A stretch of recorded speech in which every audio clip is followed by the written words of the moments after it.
राज ठाकरे यांच्या शिवाजी पार्कमधील निवासस्थानापासून काही अंतरावरच असलेल्या जिप्सी या रेस्टॉरंटमध्ये संदीप देशपांडे आणि वरुण सरदेसाई यांची भेट झाली। जिप्सी रेस्टॉरंटच्या बाहेरच्या भागात असलेल्या बाकड्यांवर बसून हे दोघंही नेते गप्पा मारत होते। साहजिकच प्रसार माध्यमांचे लक्ष त्यांच्याकडे वेधले गेले। यावेळी त्यांच्याशी संवाद साधला गेला असता वरुण सरदेसाई यांनी म्हटलंय की राज ठाकरे यांच्या आव्हानानंतर उद्धव ठाकरे यांनी त्यांना जाहीर पाठिंबा दिला। एकाच विषयासाठी दोन मोर्चे काढण्यापेक्षा एकत्रित मोर्चा काढावा असा निर्णय दोनही नेत्यांनी घेतला।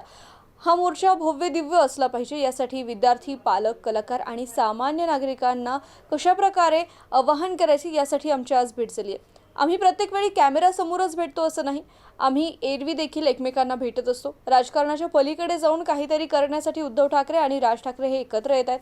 5 जुलैच्या मोर्चाविरोधात काही मराठी द्वेष्टे कोर्टात जाण्याची भाषा करतात, त्यांना आम्ही मराठी जनतेची ताकद दाखवून देणार आहोत।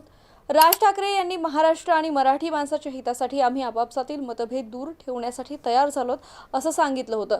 उद्धव ठाकरे यांनीही या वक्तव्यानंतर मनसेला लगेचच टाळी दिली होती। हे दोनही पक्ष एकत्रित येण्याबाबत आम्ही सकारात्मक आहोत असं वरुण सरदेसाई यांनी म्हटलंय।